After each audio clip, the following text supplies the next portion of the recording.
मरियम नवाज साहब का ख्याल है कि जो तहरीक इंसाफ का और बाकी अपोजिशन पार्टियों का जो एहतजाज था वो एक लाहौरी बसंत की मार थी। सुनिए ज़रा इस बारे में उन्होंने क्या फरमाया है। एक कॉल आई हुई थी हड़ताल की, लेकिन ये उनकी जो तैयारी है वो चली नहीं। लाहौर के और पंजाब में ज़ीरो हड़ताल थी, ज़ीरो हड़ताल, ज़ीरो शटर डाउन, ज़ीरो पहिया जाम। और वो अवाम ने जो शटर डाउन पे क्रैक डाउन किया है ना, तो मैं बहुत खुश हूँ कि लोगों ने एक नेगेटिव चीज़ छोड़ के उन्होंने एक पॉजिटिविटी को अपनाया। डोगर साहब, आप का ताल्लुक मुल्तान से है, तो मरियम नवाज कह रही है ज़ीरो हड़ताल थी। ये इससे तो आप इत्तेफाक करें, ज़ीरो हड़ताल थी। मीर साहब देखें, लाहौर में गुड्डे उड़ाकर, पतंगों के पेच लड़ा के और अरबों रुपए सरकारी इश्तिहारात के खर्च करके आप ये कहें कि 8 फरवरी का जो इतना बड़ा डाका डाला गया था अवाम की हक पर, वो अवाम जिनको 5 साल के बाद एक बार हक मिलता है अपने वोट की पर्ची के ज़रिए अपनी क़यादत बदलने का, ये ख्वाब है उनका। आप ये गुमान करें कि लोग भूल जाएंगे, लोग नहीं भूलेंगे। गली गली में आपने अपने SHOs छोड़े पूरे पंजाब में, मोहल्ले की दुकान से लेकर ताजरों की तमाम तंजीमों के पास वो गए, हर तरह की आपने उनको, जिसको कहते हैं ना, उनको डराया, उनको धमकाया कि आपने चले पंजाब को छोड़ देना, हमारा तो डोगर साहब पेशावर में 8 फरवरी को अमीर मुकाम ने जलसा कर दिया इतना बड़ा पेशावर में। सर जलसा करना एक अलग बात है, जलसा नहीं तो पेशावर में भी कोई तो ये कोई पहिया जाम नहीं हुआ। पेशावर में अमीर मकाम ने जलसा किया तो ये हमारा जमहूरी कल्चर है। अच्छा, कि हमने अपने सख्त तरीन मुखालिफ को पेशावर में जलसे की इजाज़त दी है। हाँ, कुछ नहीं टूटा।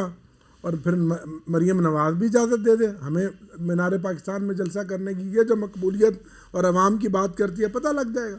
हाँ, ये बात 1 घंटे का नोटिस पे हम एक दिन के नोटिस पे हम जलसा करके दिखाएंगे और वो बड़ा जलसा होगा। और जमात इस्लामी वाले कराची में सिर्फ एक प्रेस कॉन्फ्रेंस कर रहे थे कल, उनको भी, उनके खिलाफ भी क्रैकडाउन हो गया।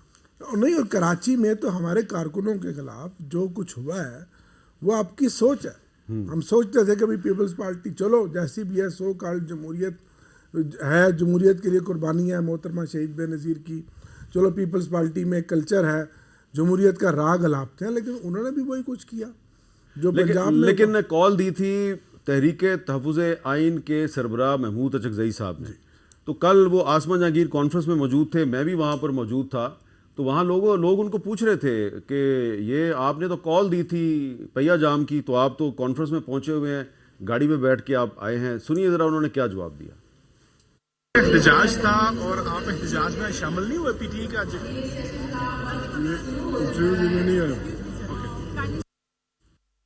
उन्होंने कहा मैं इंटरव्यू देने नहीं आया हूँ। उसका कोई जवाब तो वो दे सकते थे। बहरहाल अब एक सवाल ये पैदा होता है कि आपने हमलों का जिक्र किया, तो आपको क्या लग रहा है कि आप कह रहे हैं कि 500 बंदे अगर भून दिए जाएं तो पाकिस्तान के मसाइल हल हो जाएंगे, खुद कुछ हमले भी ख़त्म हो जाएंगे? देखिए मीर साहब, सबसे पहले आपको समझने की ज़रूरत है कि आपका एक बुज़दिल दुश्मन है जिसकी आपने फेंटी चढ़ाई है इंडिया की जंग में और जंग जीती है। अब हम संदूर 2 में एंटर हो चुके हैं। We are in state of war. जब तक हम रियलाइज़ नहीं करेंगे कि एक कमज़ोर बुज़दिल आदमी छुप छुप के काम कर रहा है, ये संदूर 2 शुरू हो गया है।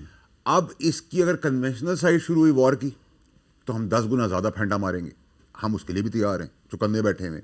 लेकिन जब तक ये रियलाइजेशन नहीं होगी कि संदूर 2 हैज़ ऑलरेडी स्टार्टेड, और तब तक यूनिटी नहीं होगी। पहली आपने जंग जीती, अफवाज ने जंग जिता दी, फील्ड मार्शल ने जंग जिता दी, एयरफोर्स जंग जिता दी, बिल्कुल हमने सर का ताज बनाया, ज़बरदस्त काम हो। कौम पीछे साथ खड़ी थी, मीडिया साथ खड़ा होता, सारे पार्लियामेंटेरियन यूनाइटेड थे। आज आप यूनाइटेड ही नहीं।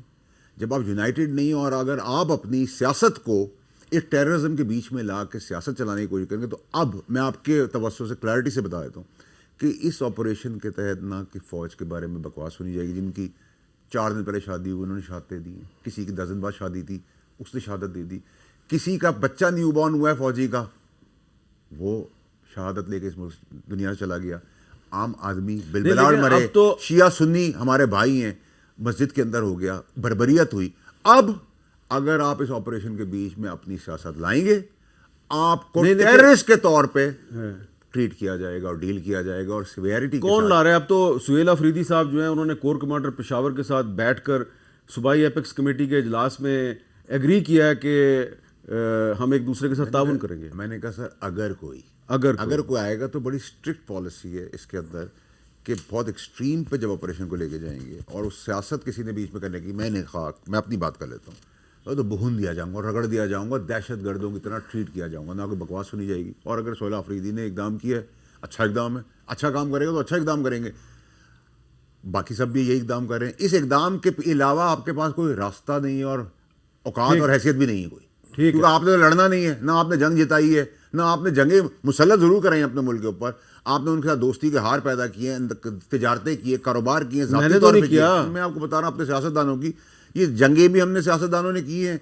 मुल्क की तबाही भी सियासतदानों ने की है, एजुकेशन बैकग्राउंड भी सियासतदानों ने तबाह किया, मेडिकल फैसिलिटी भी तबाह की, रोडें भी तबाह की, गटर भी बना दिए, तो आप मुल्क किसे कहते हैं? वो आप मुल्क किसे कहते आपकी हैं? बात दुरुस्त है, सियासतदानों पे आपकी तनकीद सर आंखों पे, लेकिन 1965 की जंग हुई, जनरल अयूब खान साहब इक़्तिदार में थे।